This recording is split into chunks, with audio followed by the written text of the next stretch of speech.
शंकराचा अवतार कुठे? स्वर्गात कुठे? कैलासावर. जे आता आहे त्याच्यावर आम्ही भागवतोय. येळकोट येळकोट जय मल्हार. सदानंदाचा येळकोट.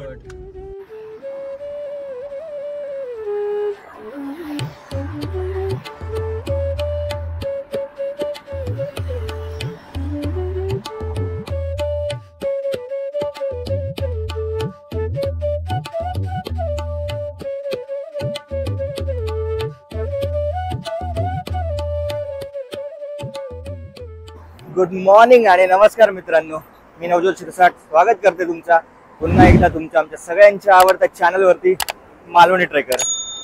आज संडे असा दरवेळीप्रमाणेच दर आठवड्याप्रमाणेच आणि मी जातोय जेजुरी चालत. नाही ॲक्च्युली माझे जुन्या ऑफिसचे मित्र येतात, सो त्यांच्यासोबत आज प्लॅन असा. चला, ते ऑलमोस्ट पोचतच दिले आहेत. गाडीत बसूया आणि भेटाय तुमका. जेजुरीक जातलो आणि जेजुरीवरनं रिटर्न येतलो. 2 आठवड्यापासून माझा प्लॅन बनत होतो एकट्याच, आणि काल ह्या मित्रांनी अचानक सांगितलं की असं प्लॅन बनता येतच काय. म्हटलं चल, माझं तसा मनातच होता. चला मग.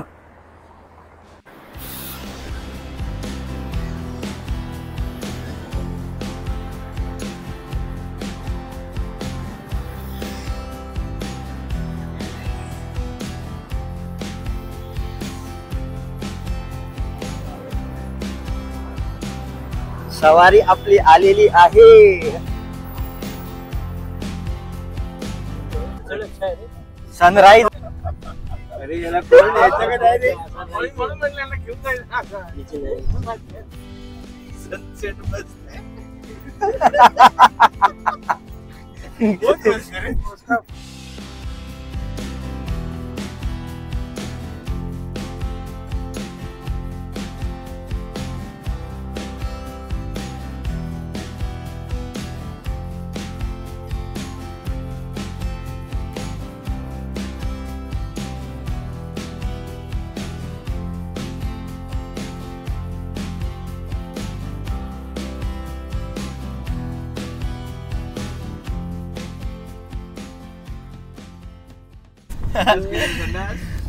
On the way to Lonavala. आणि आता आम्ही थोडंसं एक्झिट घेतो म्हणजे खालापूरच्या फूड प्लाझाकडे इलो, कारण थोडीशी नॅचरल इमर्जन्सी आहे. आमच्या थंडी खूप वाढलेली आहे, त्यामुळे जरा नॅचरल इमर्जन्सी इलेली आहे आणि आमच्या एका मेंबरला थोडीशी इमर्जन्सी आहे, त्यामुळे आता आम्ही फूड प्लाझाकडे थांबलो. मेंबरचा चेहरा हा आहे. तोंड दाखवायच्या लायकीचं नाही राहिलाय.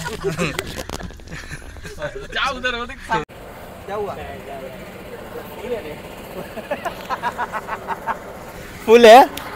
जल्दी जा. जोगेश्वरी मिसळला जाऊन तिथे खाऊया. स्पॉट कुठे नेमकं आहे नाही, ते जवळच आहे. हायवेला आपण बघूया, चेक करूया. जोगेश्वरी मिसळ चांगलं आहे, बघू, ट्राय करून बघूया एकदा. झुणका मिसळ एकदम खाऊन बघूया. इथे मजा नाही. खाऊया आपण. इकडे नको. इकडे सगळे काय ब्रँड ब्रँड आपण इथे नाही सेट होणार. आणि ते आपलं अनब्रँडचे 2 पोरं गायब झालेले. फूड प्लाझावरनं आम्ही निघतो आता. काय खास प्लॅन नव्हतो आमचं थांबायचो. निघूया आपण इकडनं.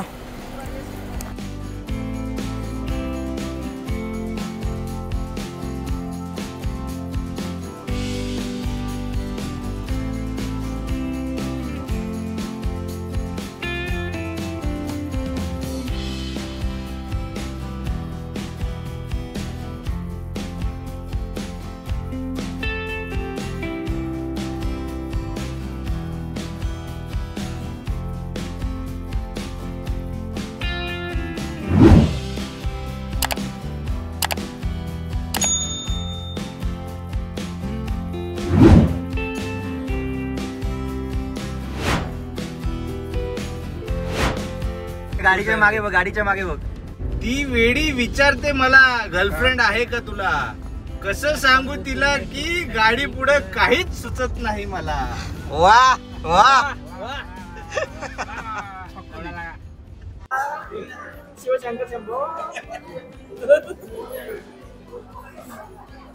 आम्ही आता सासवडला आलोय. शिवाज्ञा फूड अँड फास्ट रेस्टॉरंट. मला आता भूक लागलेली आहे. आम्हाला आता भूक लागलेली आहे. मिसळची वाट बघत आहोत. मिसळची ऑर्डर दिलेली आहे आणि वाट बघितली जात.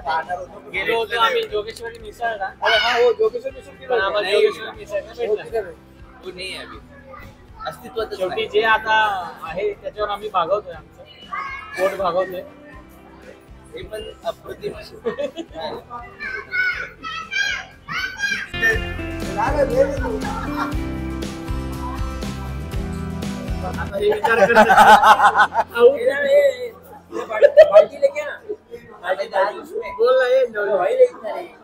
मेरे बाल्टी में भी है.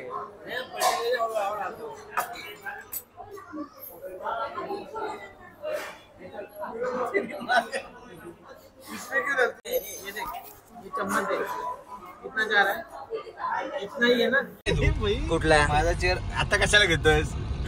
घेतला मी डान्स मध्ये व्हिडिओ तुझा. मला पाठवलं त्याच्यात नव्हतं ते. कुठल्या डान्स मध्ये बोलतो?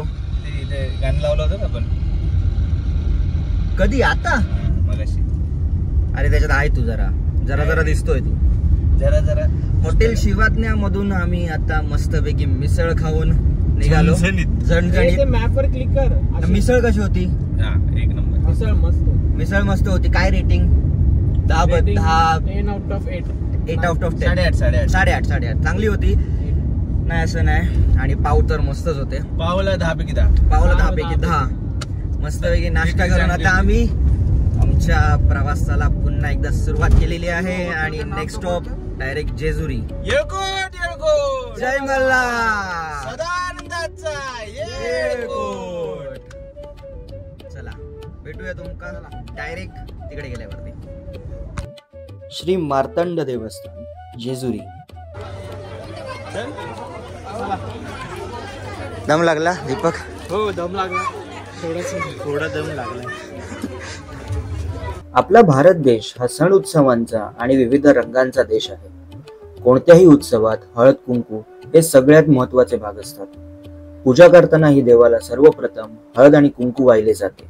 मग बाकी फुले वस्त्र हे सगळं अर्पण केलं जातं. पण तुम्हाला माहित आहे का, काही देवांना फक्त हळद वाहिली जाते.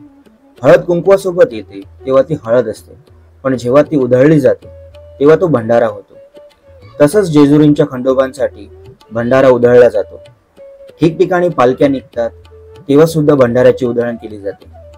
श्रद्धेने देवदर्शनाला येणाऱ्या भाविकांना पुजारी कपाळाला 4 बोटं भंडाऱ्याची लावतात. स्त्री पुरुष बालवृद्धांनाही भंडारा लावला जातो आणि लोकही श्रद्धेने तो कपाळाला लावून घेतात.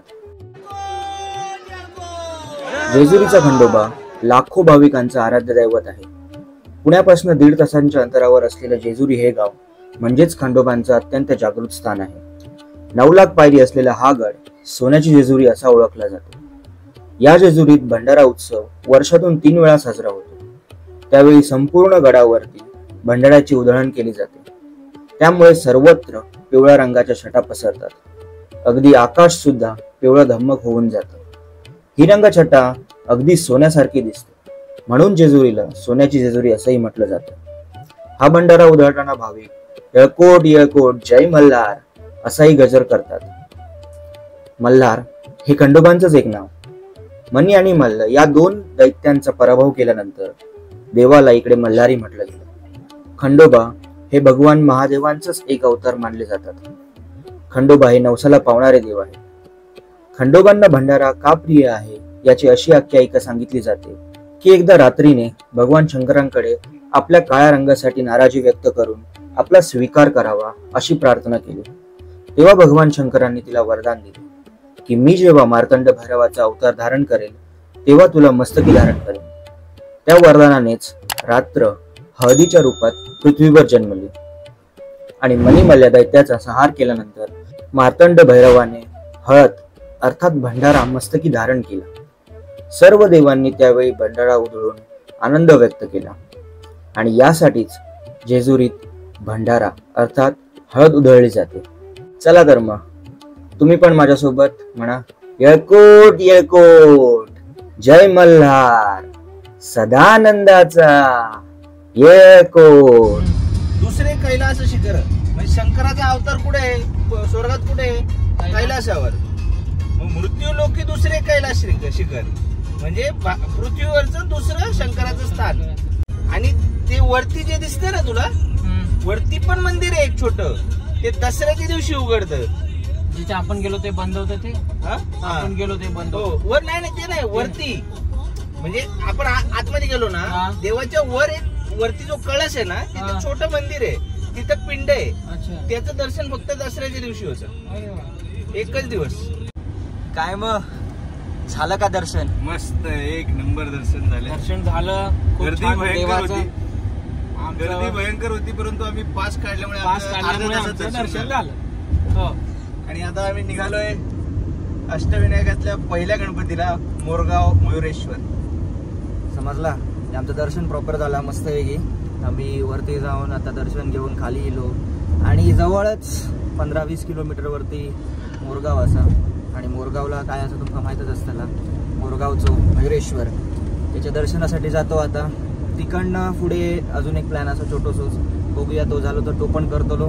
दुपारचे 1:30 वाजले, सो जेवणाचा काहीतरी सोय करतो. पण आम्ही नाश्तो पोटभर केलेलो असा इकडे येऊच्या अगोदर, तर ठीक आहे, एवढी काय भूक लागत नाही. एकदा तिकडे दर्शन झाल्यानंतर मग पुढचं प्लॅन सांगायचं तुमका. बाकी मजेत चालला प्रवास.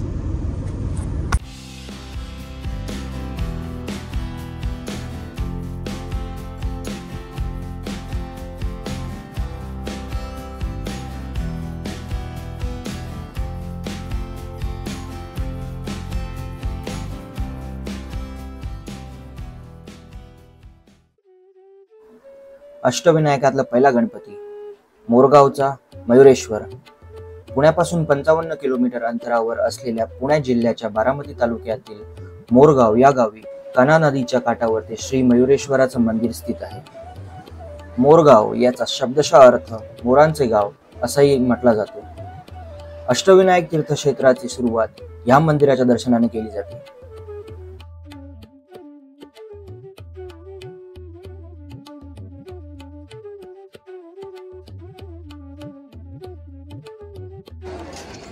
मंदिराच्याच बाजू तुमका ह्या मोर्या अन्नछत्र दिसताला, जिकडे 50 रुपयामध्ये पोटभर जेवण जेवू शकता आणि जेवण पण उत्कृष्ट होत.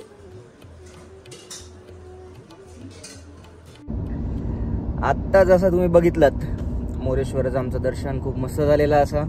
आणि पुढचा प्लॅन होतो एका ठिकाणी जाऊचो अजून, पण वेळाभावी आमका आता ही आमची छोटीशी ट्रिप आटोपती घेऊची लागता. आता आम्ही इकडनं डायरेक्ट निघालो रिटर्न, म्हणजे मोरगाववरनं डायरेक्ट आता आम्ही पनवेल, ठाणा, जे काय या सगळे जसं जातलं तसा. सो चला डायरेक्ट आपण भेटूया रस्त्यात. बाय. सो मित्रांनो, आम्ही निघालेलो आता. ऑलमोस्ट आम्ही पनवेलला पोचत दिलो झाला. आता मगासपासून आम्ही व्हिडिओ बनवून नव्हतो कारण पुण्यात भरपूर ट्रॅफिक होता. आता जस्ट एक्सप्रेसवे सोडतो थोड्या वेळातच, आणि हो इकडेच व्हिडिओ आम्ही एंड करूचा म्हणतो. त्याच्यासाठी हा व्हिडिओ तुम्हाला कसं वाटलो आहे नक्की सांगा. त्याचबरोबर हा व्हिडिओ लाईक करा, शेअर करा आणि सबस्क्राईब करू नक्की विसरा नका. तुमच्या फ्रेंड्स अँड फॅमिलीसोबत शेअर करा. आणि चला मग पुन्हा भेटूया आपण पुढच्या एका नवीन व्हिडिओमध्ये. ठीक आहे? कोणा काय अजून बोलायचं? Bye bye. चला मग बाय बाय.